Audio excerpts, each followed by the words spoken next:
Welcome to నా news. ముందుగా headlines చూద్దాం. రేవంత్ రెడ్డిపై వి ప్రకాష్ తీవ్ర వ్యాఖ్యలు. రేవంత్ రెడ్డి తెలంగాణకు శనిగ్రహం అని వెల్లడి. కేసీఆర్ వస్తే లోపాలు బయటపడతాయన్న భయం అని వ్యాఖ్యలు. విమర్శలు భరించలేని సీఎం ఎలా పాలిస్తారని ప్రశ్న. వ్యక్తిగత కక్షతో పాలన సాగుతుందా అని వ్యాఖ్య. మంత్రుల అక్రమ సంపాదనపై బండి సంజయ్ సంచలన వ్యాఖ్యలు. అవినీతిపై ఇంటెలిజెన్స్ సమాచారం సేకరణ. అక్రమాలకు పాల్పడితే జైలు తప్పదు అని హెచ్చరిక. తెలంగాణలో అవినీతికి చోటు లేదని వ్యాఖ్య. వేట కత్తులతో బహిరంగ వేడుకల అన్న అశోక్ బాబు. ఆయుధ ప్రదర్శనకు పోలీసుల అనుమతేంటి అని వ్యాఖ్యలు. చట్టం కొందరికేనా, సామాన్యులకు వేరేనా అని ప్రశ్న. శాంతి భద్రతల్లో ప్రభుత్వ వైఫల్యం స్పష్టంగా కనిపిస్తోందని ఆరోపణలు. బాధితురాలిని అరెస్ట్ చేయడం దారుణమన్న వరద కళ్యాణి. రెడ్ బుక్ అరాచకానికి ఇది పరాకాష్ట అని వ్యాఖ్య. మహిళలు ఫిర్యాదు చేయడానికే భయపడే పరిస్థితి వచ్చిందని ఆరోపణ. మహిళల భద్రతపై ప్రభుత్వ హామీలు మాటలకే పరిమితమని వెల్లడి.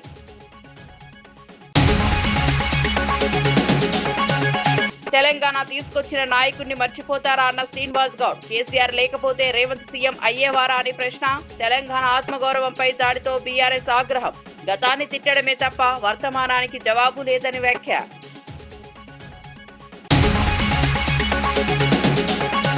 రాష్ట్ర ప్రభుత్వంలో 2-3 మంత్రులు బరితెగించి అక్రమ సంపాదన చేస్తున్నారని కేంద్ర మంత్రి బండి సంజయ్ సంచలన వ్యాఖ్యలు చేశారు. ఈ అక్రమాలపై ఇంటెలిజెన్స్ బ్యూరో ద్వారా సమాచారం సేకరిస్తున్నామని తెలిపారు. అవినీతిలో పాలు పంచుకున్న వారు ఎప్పటికైనా జైలుకు వెళ్లాల్సిందేనని హెచ్చరించారు. ప్రజాధనాన్ని దుర్వినియోగం చేసే వారిపై కఠిన చర్యలు తప్పవని స్పష్టం చేశారు. అవినీతి రాజకీయాలకు తెలంగాణలో స్థానం లేదని అన్నారు. ప్రభుత్వం పారదర్శకంగా పనిచేయకపోతే ప్రజలే తగిన బుద్ధి చెబుతారని వ్యాఖ్యానించారు. ఈ వ్యాఖ్యలు రాష్ట్ర రాజకీయాల్లో తీవ్ర చర్చకు దారితీశాయి.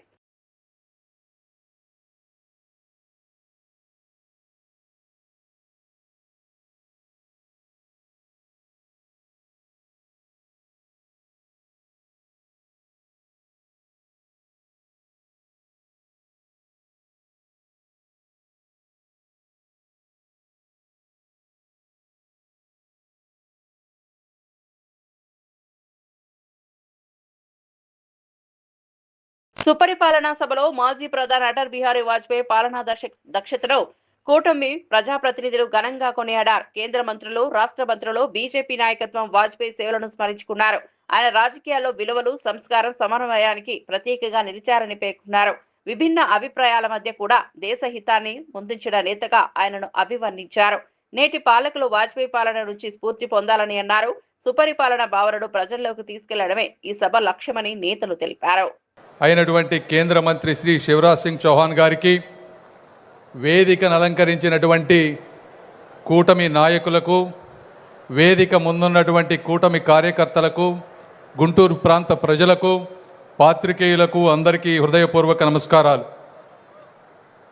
మాటలతో హృదయాలను తాకినటువంటి మహానేత, జాతీయ స్ఫూర్తిని జ్వలింపజేసి దేశానికి దిశానిర్దేశం చేసినటువంటి తత్వవేత్త, భారతరత్న అయినటువంటి శ్రీ అటల్ బిహారీ వాజ్పేయి గారిని స్మరించుకునే అవకాశం ఒక గర్వంగాను, గౌరవంగాను, అమరావతికి శుభసూచకంగాను భావిస్తున్నాను.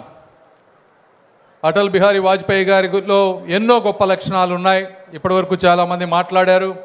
అయితే నేను 3 విషయాలు మాట్లాడదలుచుకున్నాను. మొదటిది కార్యదక్షత. అతి తక్కువ మంది నాయకులలో సాహసం, సౌమ్యం 2 కలిసి ఉంటాయి.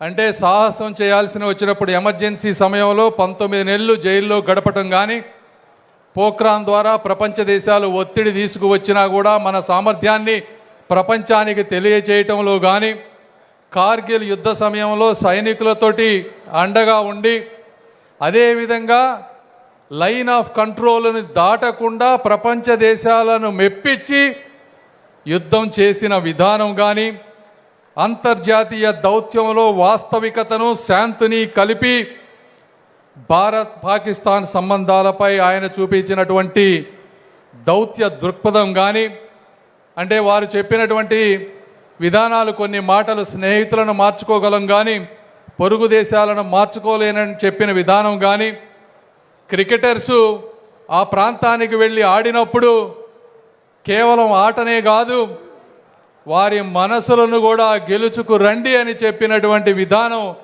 ప్రతి ఒక్కరికి స్ఫూర్తిదాయకం. రెండవది వారి వ్యక్తిత్వం. ఇప్పటివరకు చెప్పినట్లు పొలిటికల్ ఫీల్డ్లో నిజమైన అజాత శత్రువులే లేని నాయకుడు, పాకిస్తాన్కి మొట్టమొదటిసారిగా శాంతి కోసం బస్సులో ప్రయాణించినటువంటి నాయకుడు, అధికారం ఉన్న అహంకారం లేనటువంటి నాయకుడు, 29 పార్టీల సంకీర్ణాన్ని సంయమనంతో, సహనంతో, సమన్వయంతో నడిపిన దూరదృష్టి కలిగినటువంటి నాయకుడు, ఒక్క ఓటుతో అధికారం ఉంటుందని తెలిసినా కూడా ఈ దేశం, ఈ ప్రజాస్వామ్యమే శాశ్వతం, పదవులు, పార్టీలు, రాజకీయాలు శాశ్వతం కాదు అని చెప్పి నిలబడిన నాయకత్వం. జన్మించిన మధ్యప్రదేశ్ గడ్డ నుంచి మన రాష్ట్రానికి అతిథిగా వచ్చిన 20 సంవత్సరాలు పైగా ముఖ్యమంత్రిగా పనిచేసి మధ్యప్రదేశ్ ముఖ చిత్రాన్ని, రూపురేఖల్ని మార్చేసిన వ్యవసాయ శాఖ మంత్రులు శివరాజ్ సింగ్ చౌహాన్ గారికి, భారతీయ జనతా పార్టీ రాష్ట్ర అధ్యక్షులు పివిఎన్ మాధవ్ గారికి, వేదిక మీద ఉన్న గౌరవ కేంద్ర రాష్ట్ర మంత్రివర్యులకి, గౌరవ ప్రజాప్రతినిధులకి, కార్యక్రమానికి వచ్చేసిన ప్రజానికానికి, ముఖ్యంగా సహచర కార్యకర్తలందరికీ కూడా నమస్కారం. మిత్రులారా, ఇవాళ 101వ జయంతి సందర్భంగా మహనీయుడు అటల్ బిహారీ వాజ్పేయి గారి స్మృతికి ఘనంగా నివాళులర్పిస్తున్నాను. ఒక అభివృద్ధి ప్రదాత, ఒక స్ఫూర్తిదాత, ఒక సామాన్య స్థాయి నుంచి అంచెలంచెలుగా అసాధారణ స్థాయికి ఎదిగిన అసామాన్య నాయకుడు, సర్వకాల సర్వావస్థలందు కూడా ఎప్పుడూ సహనం కోల్పోకుండా, సమన్వయం కోల్పోకుండా అద్భుత పాలన అందించిన రాజనీతిజ్ఞుడు, 10 సార్లు లోక్సభ సభ్యుడిగా, 2 సార్లు రాజ్యసభ సభ్యుడిగా, 3 సంవత్సరాలు విదేశాంగ మంత్రిగా, ముచ్చడిగా 3 సార్లు ఈ దేశానికి ప్రధానమంత్రిగా, అన్ని సంవత్సరాలు సుదీర్ఘ కాలం పాటు సేవలు అందించినప్పటికీ కూడా ఒక్కటంటే ఒక్క అవినీతి మరక అంటని నిష్కలంక చరిత్రుడు అటల్ బిహారీ వాజ్పేయి గారు అన్న విషయం మనకు తెలిసిందే. ఆయన ఒక కనెక్టివిటీ రెవల్యూషన్ తీసుకురావడం జరిగింది. రూరల్ రోడ్ రెవల్యూషన్ని, హైవే రెవల్యూషన్ని, పోర్ట్ రెవల్యూషన్ని, ఎయిర్పోర్ట్ రెవల్యూషన్ని, డిజిటల్ రెవల్యూషన్ని, ఐటీ రెవల్యూషన్ని, చివరికి పొలిటికల్ కనెక్టివిటీని కూడా ఆనాడు అద్భుతంగా అటల్ బిహారీ వాజ్పేయి గారు తీసుకొచ్చిన విషయం మన అందరికీ తెలుసు. గ్రామీణ ప్రాంతాల్లో గ్రామాలని రహదారుల నిర్మాణం కోసం ప్రధానమంత్రి జమ్మూ కాశ్మీర్ కు ప్రత్యేక అధికారాలు కల్పించి ఆర్టికల్ 370ను రద్దు చేసే అవకాశం ఎన్డీఏ ప్రభుత్వానికి దక్కడం గర్వకారణమని ప్రధాని నరేంద్ర మోదీ అన్నారు. మాజీ ప్రధాని అటల్ బిహారీ వాజ్పేయి 101వ జయంతి సందర్భంగా లక్నోలో జరిగిన సభలో ఆయన వ్యాఖ్యలు చేశారు. ఈ నిర్ణయం దేశ సమగ్రతను బలోపేతం చేసిన కీలక అడుగని పేర్కొన్నారు. వాజ్పేయి చూపిన సుపరిపాలన మార్గమే నేటి ఎన్డీఏ ప్రభుత్వానికి మార్గదర్శకమని అన్నారు. కేంద్రం, రాష్ట్ర స్థాయిలో పాలన కొత్త శిఖరాలకు చేరిందని ధీమా వ్యక్తం చేశారు. జాతీయ భద్రత, అభివృద్ధి రెండింటినీ సమతుల్యంగా ముందుకు తీసుకెళ్తామని చెప్పారు. देश को दिशा देने में निर्णायक भूमिका निभाई है. जिन्होंने भारत में 2 विधान, 2 निशान और 2 प्रधान के विधान को खारिज कर दिया था. आजादी के बाद भी जम्मू कश्मीर में ये व्यवस्था भारत की अखंडता के लिए बहुत बड़ी चुनौती थी. भाजपा को गर्व है, हमारी सरकार को आर्टिकल 370 की दीवार गिराने का अवसर मिला. आज भारत का संविधान जम्मू कश्मीर में भी पूरी तरह लागू है. పాలమూరు రంగారెడ్డి ప్రాజెక్టును పూర్తి చేయలేకపోయిన అసమర్థతను కప్పిపుచ్చుకోవడానికే సీఎం రేవంత్ రెడ్డి కేసీఆర్ పై బూతులు మాట్లాడుతున్నారని మాజీ ఎమ్మెల్యే పిఎన్ రెడ్డి విమర్శించారు. అభివృద్ధి గురించి మాట్లాడే స్థాయి లేకుండా వ్యక్తిగత విమర్శలకే పరిమితమవడం దురదృష్టకరమన్నారు. కేసీఆర్ ను తిట్టడం ద్వారా కాలం గడిపేయాలన్న ధోరణి ప్రజలు గమనిస్తున్నారని చెప్పారు. కొడంగల్ నియోజకవర్గ ప్రజలు సీఎం ప్రవర్తన చూసి సిగ్గుపడతారని వ్యాఖ్యానించారు. పాలమూరు ప్రాంతానికి నీళ్లు తీసుకొచ్చిన ప్రాజెక్టులపై మాట్లాడకుండా పూర్తి కాని పనులపై జవాబు ఇవ్వాల్సిన అవసరం ఉందన్నారు. ప్రజల సమస్యల పరిష్కారాన్ని కోరుకుంటే ప్రభుత్వం విమర్శల రాజకీయాలు చేస్తోందని ఆరోపించారు. రాష్ట్ర అభివృద్ధిపై దృష్టి పెట్టకుండా మాటల యుద్ధాలు చేయడం వల్ల ప్రజల్లో అసంతృప్తి పెరుగుతోందన్నారు. గురువు గిట మరి చచ్చిండో బతికిండో కూడా బతికి ఉంటే మాత్రం ఆ గురువు కూడా ఆత్మహత్య చేసుకుంటాడు. నీ భాష చూసి, నీ యొక్క భూత పురాణం చూసి ఆత్మహత్య చేసుకునే విధంగా మాట్లాడుతూ ఉన్నావు. ఇచ్చిన 6 గ్యారెంటీలు అమలు చేయలేక, రైతులకు ఇచ్చిన 6 గ్యారెంటీలు అమలు చేయలేక, ప్రజలకు ఇచ్చిన హామీలు అమలు చేయలేక, పాలమూరు రంగారెడ్డి కంప్లీట్ చేయాలి 2 సంవత్సరాల నుంచి పక్కన పండబెట్టిండు. దాన్ని మనం 27,000 కోట్లు ఖర్చు పెట్టి పనులు చేస్తే ఒక 7-8 కోట్లు ఖర్చు పెడితే కంప్లీట్ అయితే నీళ్ళు వస్తాయని చెప్పి కేసీఆర్ గారు మాట్లాడితే ఆ పాలమూరు రంగారెడ్డి కంప్లీట్ చేయ చేతగాక, ప్రజలకు ఇచ్చిన హామీలు అమలు చేయ చేతగాక కేసీఆర్ గారి మీద, కేటీఆర్ మీద, హరీష్ రావు మీద బూతు పురాణాలు స్టార్ట్ చేసినావు. నీకు దమ్ము ధైర్యం ఉంటే నువ్వు పాలమూరు బిడ్డవైతే, నల్లమల పులివో పిల్లివో నువ్వు నల్లమల పిల్లివైతే ఆ పాలమూరు రంగారెడ్డి కంప్లీట్ చేయి. ప్రజలకు ఇచ్చిన హామీలు నెరవేరు, 6 గ్యారెంటీలు అమలు చేయి. ఒక్క హామీ కూడా అమలు చేయలే. నీకు ఛాలెంజ్ చేస్తున్నా, కొడంగల్ నీ సొంత నియోజకవర్గం, మన ఇద్దరు సొంత నియోజకవర్గం కొడంగల్నే ఏదో ఒక గ్రామం తీసుకుందాం. ఆ గ్రామంలో నువ్వు వస్తావా, మీ జిల్లా మంత్రిని పంపుతావా, నీ ఎమ్మెల్యేని పంపుతావో పంపు, నేను వస్తా. ఆ గ్రామంలో నువ్వు ఇచ్చిన 6 గ్యారెంటీలు ఒక్కటని అమలు చేస్తే నేను మళ్ళీ రేపు వచ్చే ఎన్నికల పోటీ చేయ, నీకు ఇనానుమతి చేస్తా కొడంగల్. నీకు దమ్ము ధైర్యం ఉంటే నా చర్చ సవాల్ స్వీకరించు. ఆ గ్రామంలో నీవు ఇచ్చిన 2,500 పెన్షన్ వచ్చిందా, సంపూర్ణ రుణమాఫీ చేస్తాను రైతులకు. డిసెంబర్ 9 తారీఖు మొట్టమొదటి సైన్ రైతులకు రుణమాఫీ మీద సైన్ పెడతాను. ఎక్కడన్నా 40% కన్నా వరకు 30% దాటి రుణమాఫీ అయితే దానికి నేను ఛాలెంజ్ సిద్ధంగా ఉన్నా. ఎక్కడన్నా 4,000 పెన్షన్ వచ్చిందా, ఈరోజు 500 సిలిండర్ అంటున్నావు, 500 సిలిండర్ వచ్చిందా, అంతెందుకు బోనస్, వరి బోనస్ 500 బోనస్ ఏ రైతుకన్నా వచ్చిందా కొడంగల్? ఇప్పుడు ప్రజెంట్గా రేపే చర్చ పెడదాం. ఏ రైతుకన్నా వరికి బోనస్ వస్తే నేను సిద్ధం, నువ్వు సిద్ధమా? వేటకత్తులతో బహిరంగంగా వేడుకలు నిర్వహించడం చట్ట వ్యతిరేక చర్యగా మారుతోందని మాజీ ఎమ్మెల్సీ పరుచూరు అశోక్ బాబు విమర్శించారు. ఇలాంటి ఘటనలు సమాజంలో భయాందోళనకు దారితీస్తాయని అన్నారు. ప్రజా ప్రదేశాల్లో ఆయుధ ప్రదర్శనను పోలీసులు ఎలా అనుమతిస్తారని ప్రశ్నించారు. చట్టాన్ని ఉల్లంఘించే చర్యలపై కఠినంగా వ్యవహరించాల్సిన అవసరం ఉందన్నారు. రాజకీయ ప్రభావాలతో కొన్ని వర్గాలకు మినహాయింపులు ఇస్తే సామాన్యులపై మాత్రం కఠిన చర్యలు తీసుకుంటున్నారని ఆరోపించారు. శాంతి భద్రతా పరిరక్షణలో ప్రభుత్వం విఫలమవుతోందని పేర్కొన్నారు. చట్టం అందరికీ సమానంగా వర్తించాలన్న సూత్రాన్ని అమలు చేయాలని డిమాండ్ చేశారు. జరపడం అంటాకి ప్రత్యక్ష సాక్ష్యం. మొదటిది, ఈయన పుట్టినరోజున కేకులు కొయ్యాలి, అది తప్పులేదు. ఎవరో మనం నాయకుడు అభిమానం కాబట్టి కేకులు కోస్తారు. కేక్ దేంతో కోస్తారు? మహావతి జనరల్గా ఆ బేకరీ వాడు ఒక ప్లాస్టిక్ కేక్ ఇస్తాడు, లేదు కొంచెం పెద్ద కేక్ అనుకుంటే మన ఇంట్లో ఉన్న చాకులతో కేక్ కోస్తాం. కానీ వీళ్ళు కోసిన కేక్ కోసిన కత్తికి మనం చూస్తే ఆశ్చర్యపోవాల్సిందే. ఎటువంటి కత్తి అది? 3 అడుగులు 2.5 అడుగులు కత్తులు, తలవార్లు. మనం ఎక్కడో నాకు తెలిసి పంజాబీసు వాళ్ళ సాంప్రదాయం ప్రకారం కత్తులు ధరిస్తారు. కత్తులు ఏదన్నా ఆ సందర్భం బట్టి ఆ కత్తిని ఒక నాయకుడికో గెస్ట్కో ప్రజెంట్ చేస్తారు. అది కూడా ఏంటంటే సాంప్రదాయబద్ధంగా తయారు చేసిన కత్తులు అవి. అవేమీ ఇంకొక దీనికి వాడరు. కానీ మొన్న పుట్టినరోజుకి, జగన్ పుట్టినరోజుకి వాడిన కేకు కట్ చేయడానికి వాడిన కత్తులు చూస్తే అసలు ఎటుపోతుంది ఈ సమాజం? ఈ సమాజంలో జగన్ వర్గం మనుషులు దేనికి సంబంధించిన వాళ్ళు? ఇప్పుడు దాకా వీళ్ళు ఈ సమాజంలో ఉన్నాళ్ళు. జగన్ వచ్చి 10 సంవత్సరాలు అయింది. జగన్ పార్టీ వచ్చి 10 సంవత్సరాల ముందు కూడా వీళ్ళందరూ ఉన్నారు సమాజంలో. సమాజంలో వీళ్ళెవరో ఒక ఉధృతమైన, నికృష్టమైనటువంటి దుర్మార్గాలు చేసిన దాఖలా పెద్దగా లేవు. కానీ జగన్ వచ్చిన తర్వాత, జగన్ పార్టీలో చేరిన తర్వాత వీళ్ళు ఎందుకు ఇటువంటి సైకో పనులు చేస్తున్నారనేది కొంచెం మానసిక శాస్త్రవేత్తలు కూడా ఆలోచించి చెప్పాల్సిన పరిస్థితి. ఎవడన్నా పుట్టినరోజుకి ఆ కత్తితో కేక్ కట్ చేస్తాడండి? చాలా చక్కగా, నేను చెప్పడం కాదు, ఆ ఫోటోల్లో టైము, డేటు అన్నీ స్పష్టంగా ఉన్నాయి.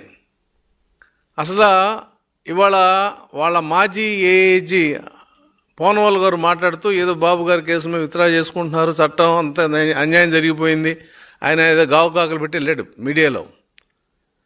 వెపన్ యాక్ట్ ఆయనకు తెలియదా? పనవోలుకి వెపన్ యాక్ట్లో చాలా స్పష్టంగా ఉంది, sharp edged and deadly weapons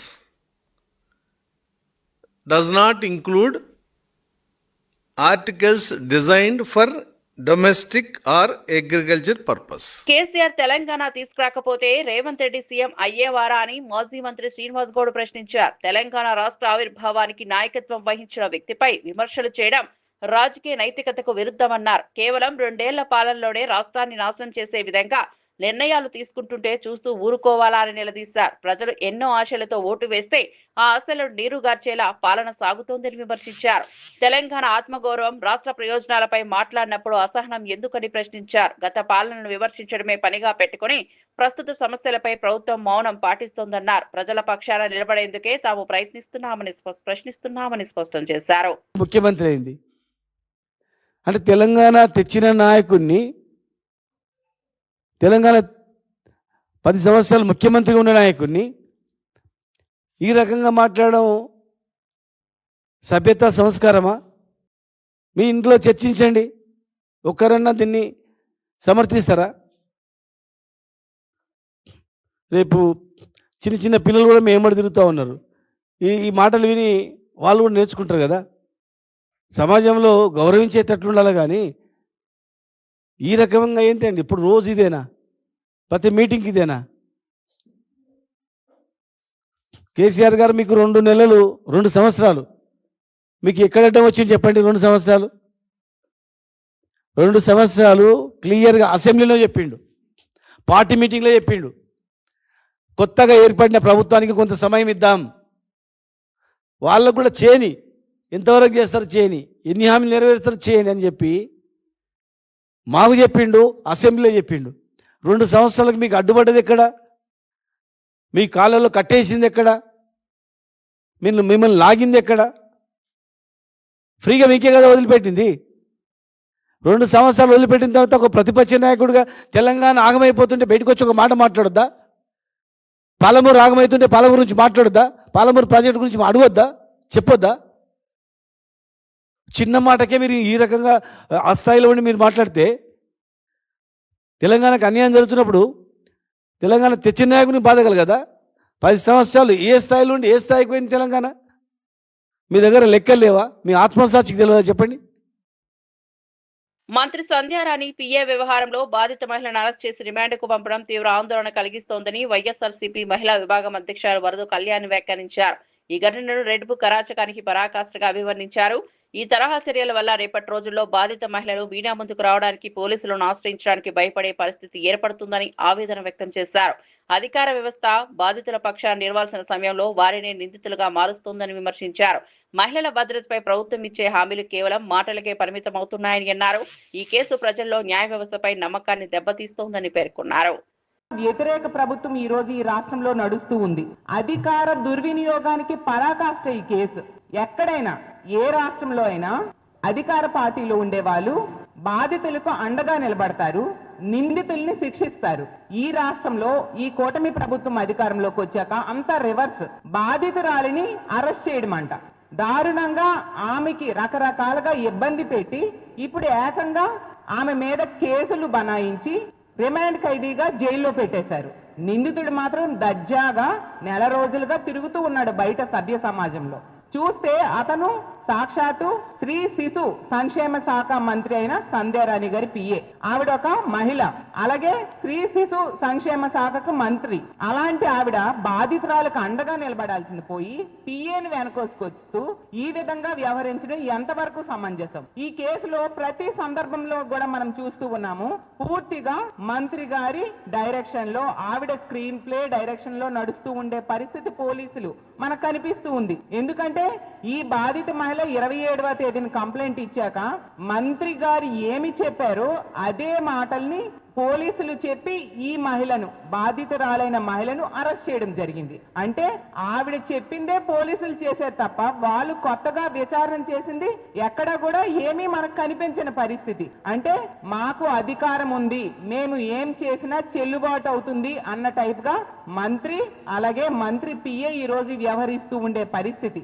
ఆ రోజు ఒక బాధిత మహిళ బయటికి వచ్చి మీడియా ముందు తన కష్టం చెప్పుకుంది. అలాగే అభివృద్ధిని పక్కన పెట్టి బూతులతో పోటీ పడుతున్నాడని సీఎం రేవంత్ రెడ్డిపై బీఆర్ఎస్ నేత ఎర్రోల శ్రీనివాస్ తీవ్ర విమర్శలు చేశారు.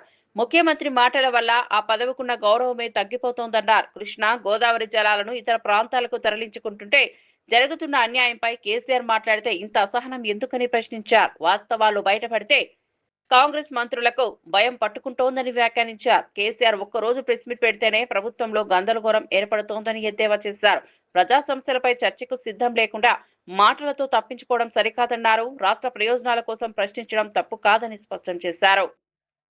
మా నాయకుడు నేర్పింది అది కాదు, సంస్కారం నేర్పిండు, ఒక పద్ధతి నేర్పిండు.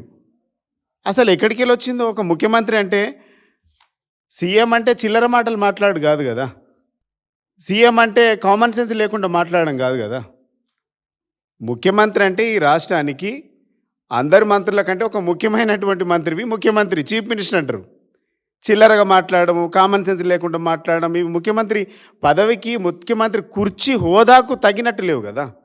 ముఖ్యమంత్రి హోదా కుర్చీ ఇజ్జత్ పోతుంది. తెలంగాణ గౌరవాన్ని, తెలంగాణ ఆత్మగౌరవాన్ని పోగొట్టినావు.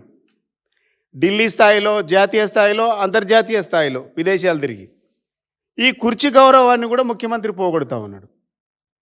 ఆనాడు కేసీఆర్ గారు మాట్లాడినటువంటి మాటలేంది, ముఖ్యమంత్రి గారు మాట్లాడుతున్నటువంటి మాటలు చాలా స్పష్టంగా అర్థమైంది. చాలా ఫ్రస్ట్రేషన్తో, సహనం కోల్పోయి అసహనంతో మాట్లాడుతూ ఉన్నాడు. చాలా కనబడుతుంది, కళ్ళకు కట్టొచ్చినట్టు కనబడుతుంది. నువ్వు ప్రజలకేం చేస్తావో చెప్పాల్సింది పోయి కేసీఆర్ గారు అన్నాడు, కొట్టాడి తెచ్చుకున్నటువంటి తెలంగాణలో దయ్యాల పాలైపోయింది, దొంగల పాలైపోయింది, అంగడి పాలైపోయింది, పెట్టుబడులు రాకుండా పోయినాయి. వాస్తవమే. అన్నిటికంటే ఎక్కువ నీకు అనుభవం ఉన్నది ఏంది? రియల్ ఎస్టేట్ రంగం కదా. అరే అసలు రియల్ ఎస్టేట్ రంగం ఈ రాష్ట్రంలో ఉన్నదా? రియల్ ఎస్టేట్ రంగంలో చాలామంది బతికేవాళ్ళు, రియల్ ఎస్టేట్ రంగంలో పనిచేసుకొని చాలామంది బతికేవాళ్ళు, వాళ్ళకి ఇలా పనే లేకుండా పోయింది. రియల్ ఎస్టేట్ రంగం అంత బ్రోకర్ దందా జరుగుతూ ఉన్నది. తెలంగాణను మొత్తం 2 సంవత్సరాల కుదేలు చేసిండ్రు. కొట్లాడి తెచ్చుకున్నటువంటి తెలంగాణలో మంచిగా చేయకపోతే మీ తాట తీస్తామన్నాడు. కృష్ణా గోదావరి నీళ్ళన్నీ కూడా ఆంధ్రకు తరలించుకుపోతా ఉన్నాయి. కేసీఆర్ ప్రెస్ మీట్ పెట్టడానికే భయపడుతున్నామని, అసెంబ్లీకి వస్తే పరిస్థితి ఎలా ఉంటుందో ఊహించుకోవాలంటూ మాజీ ఎమ్మెల్యే చిరుమర్తి రేవంత్ రెడ్డిపై వ్యాఖ్యలు చేశారు. కేసీఆర్ అసెంబ్లీకి వచ్చి మాట్లాడితే ప్రభుత్వ వైఫల్యాలు బయటపడతాయనే భయంతోనే విమర్శలు చేస్తున్నారని అన్నారు. రాహుల్ గాంధీ ఉన్నంత కాలం దేశంలో కాంగ్రెస్ పార్టీ పతనం తప్పదని వ్యాఖ్యానించారు. అదేవిధంగా రేవంత్ రెడ్డి ఉన్నంత కాలం తెలంగాణలో కాంగ్రెస్ పార్టీకి భవిష్యత్తు లేదన్నారు. ప్రజల సమస్యలపై చర్చకు రావాల్సిన ప్రభుత్వం వ్యక్తిగత విమర్శలకే పరిమితం అవుతోందని ఆరోపించారు. ప్రజలు అన్ని గమనిస్తున్నారని, తగిన సమయంలో సమాధానం ఇస్తారని చెప్పారు. బాలేదని చెప్పి స్థానిక ఎలక్షన్ మంచి రిజల్ట్ ఇచ్చారు. అయినా కూడా సిగ్గు లేకుండా కేసీఆర్ గారు బయటకు వస్తే రేవంత్ రెడ్డి కూర్చోబడుతుంది. మళ్ళీ కేసీఆర్ రా అంటే సలహాలు ఇస్తుంటేనేమో వినే పరిస్థితి లేదు. ఇక్కడ ప్రెస్ మీట్ పెడితేనే ఇంత హైరాన్ అవుతున్నావు అంటే అసెంబ్లీకి వస్తే నీకు లాగులు తడుస్తాయి. రేవంత్ రెడ్డి ఒక ముఖ్యమంత్రి అనేది మర్చిపోయి బజారు భాష ఎంత దిగజారి మాట్లాడుతున్నంటే కేటీఆర్ గారి గురించి, హరీష్ రావు గురించి, కేసీఆర్ గారి గురించి ఎంత కోపం ఉన్నా, ఎంత కోపిష్టి అయినా, ఎంత శత్రుత ఉన్నా కూడా సావును కోరుకోమను. 14 సంవత్సరాలు తెలంగాణ కోసం అలుపేరుగాని పోరాటం చేసి తెలంగాణ సాధించి పెట్టి ఇలా ఈ రాష్ట్రంలో రైతాంగం కానీ, యువత కానీ, గ్రామాల్లో మౌలిక వసతులు కానీ చాలా బ్రహ్మాండంగా ప్రపంచంలో ఎక్కడ చేయని విధంగా ఇవాళ తెలంగాణ రాష్ట్రం అంతా గొప్పగా చేసిన నాయకుడిని పట్టుకొని అనేక సందర్భాల్లో మస్తాన్ గుర్తొస్తుంది, బోటి గుర్తొస్తుంది, మందు బాటిల్ గుర్తొస్తుంది. నీ ఇంట్లో నీ మామ, నీ నాయన, నీ అన్నదమ్ములు తాగుతలేరా రోజు? నీ బంధువులు తాగుతలేరా మందు? నీకు దమ్ము ధైర్యం ఉంటే, సిగ్గు శరం ఉంటే ఈ రాష్ట్రంలో వైన్ షాపులు బంద్ చేయి. దమ్ము ధైర్యం ఉంటే వైన్ షాపులు బంద్ చేయి. ఎవరు తాగరు. మంచి పరిపాలన అందించు. ప్రజలకు ఇచ్చిన హామీలు మర్చిపోయి పాలమూరు ప్రాజెక్టు మీద ప్రస్తావన తీసి కృష్ణా జలాకుల మీద నువ్వు తీసుకుపోయి మొత్తం చంద్రబాబు కాళ్ళ దగ్గర పెట్టి కేటీఆర్ గారు, హరీష్ రావు, మా నాయకుడు కేసీఆర్ గారు ప్రశ్నిస్తే అడిగిన దానికి సమాధానం చెప్పకుండా కళ్ళబొల్లి మాటలు చెప్తూ కళ్ళదాయిన కోతిలాగా ఏది మాట్లాడితే అది మాట్లాడడం ఎంతవరకు సమంజసం? ఇలా నువ్వు మాట్లాడుతుంటే స్పీచ్ ఇచ్చుంటే అక్కడ మహిళా సోదరు మళ్ళీ భాషని ఊమిషే పరిస్థితి నీ మీద అసహించుకుంటారు. వాళ్ళకి కింది నవ్వుకుంటూ పోయే పరిస్థితి ఉంది. నీకు సిగ్గు అనిపిస్తలేదేమన్నా? అసలు ముఖ్యమంత్రి అనుకుంటున్నావు అనువేమన్నా? కేసీఆర్ పార్టీ ఉండదు, ఇది ఫస్ట్ అండ్ లాస్ట్, నేనున్న రోజులు కేసీఆర్ ప్రభుత్వం రాదు, నువ్వు కానీ రేవంత్ రెడ్డి కానీ రాహుల్ గాంధీ ఉన్న రోజులు కూడా మళ్ళీ కాంగ్రెస్ పార్టీ రాష్ట్రంలో, దేశంలో కనపడదు. గుర్తుపెట్టుకో, ఫస్ట్ అండ్ లాస్ట్. ప్రజలు ఒకసారి మోసపోయారు, అనేక రకాల హామీలు ఇచ్చినావు, హామీలతో మోసపోయారు. రైతు బంధు మీద చర్చ పెడతావా?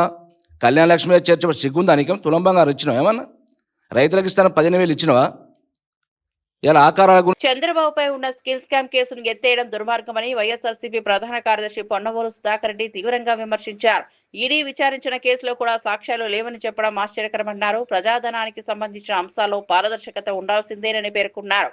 కేసు ఎత్తివేత వెనుక ఉన్న అధికారుల పాత్రపై ఉన్నత న్యాయస్థానంలో స్పష్టత రావాలని అన్నారు. చట్టం అందరికీ సమానంగా వర్తించాలన్న న్యాయ సూత్రాన్ని ప్రభుత్వం విస్మరిస్తోందని ఆరోపించారు. రాజకీయ ఒత్తిళ్లతో విచారణలను నీరుగార్చడం ప్రజాస్వామ్యానికి ప్రమాదమన్నారు. ఈ వ్యవహారంపై న్యాయపరమైన పోరాటం కొనసాగిస్తామని స్పష్టం చేశారు. కేసులో పిఎంఎల్ఏ కూడా ఈడీ కూడా ఇన్వాల్వ్ అయ్యి కొరవ ముద్దాయిలను అరెస్ట్ చేసినట్టు కాదా? ఎన్ఫోర్స్మెంట్ డైరెక్టరేట్ పిఎంఎల్ఏ చట్టాన్ని ఉపయోగించుకొని కొంతమంది ముద్దాయిల్ని, మీరు 37వ మంది ముద్దాయి, ఈ కేసులో ముద్దాయిల్ని కొంతమంది అరెస్ట్ చేసి జైలుకి కూడా పంపించున్నారు కూడా, మీతో కూడా ఈడీ కూడా ఇన్వాల్వ్ అయ్యి ఉంది కదా. గౌరవ సుప్రీంకోర్టు దగ్గర క్వాష్ పిటిషన్ పెండింగ్ ఉంది కదా.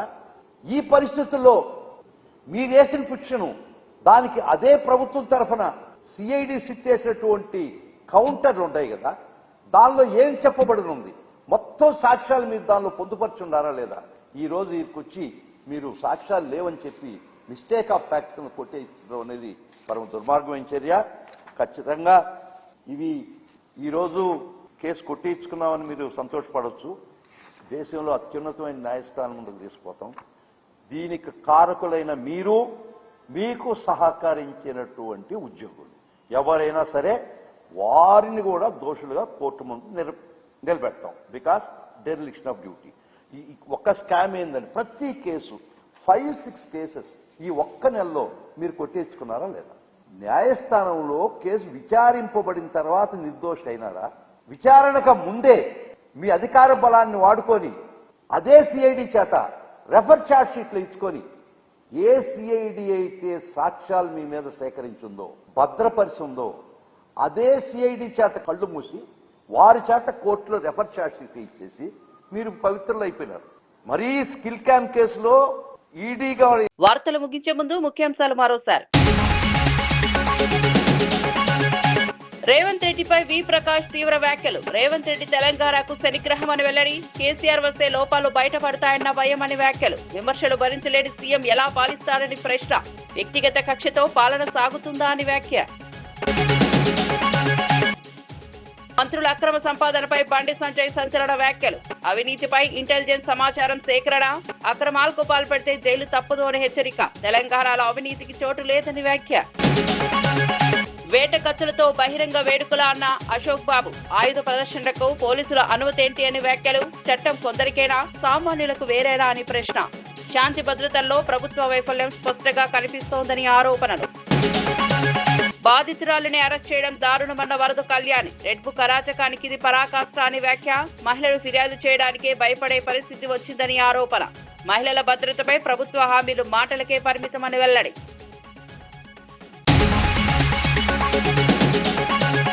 తెలంగాణ తీసుకొచ్చిన నాయకుడిని మర్చిపోతారా అన్న శ్రీనివాస్ గౌడ్. కేసీఆర్ లేకపోతే రేవంత్ సీఎం అయ్యేవారా అని ప్రశ్న. తెలంగాణ ఆత్మగౌరవంపై దాడితో బీఆర్ఎస్ ఆగ్రహం. గతాన్ని తిట్టడమే తప్ప వర్తమానానికి జవాబు లేదని వ్యాఖ్య.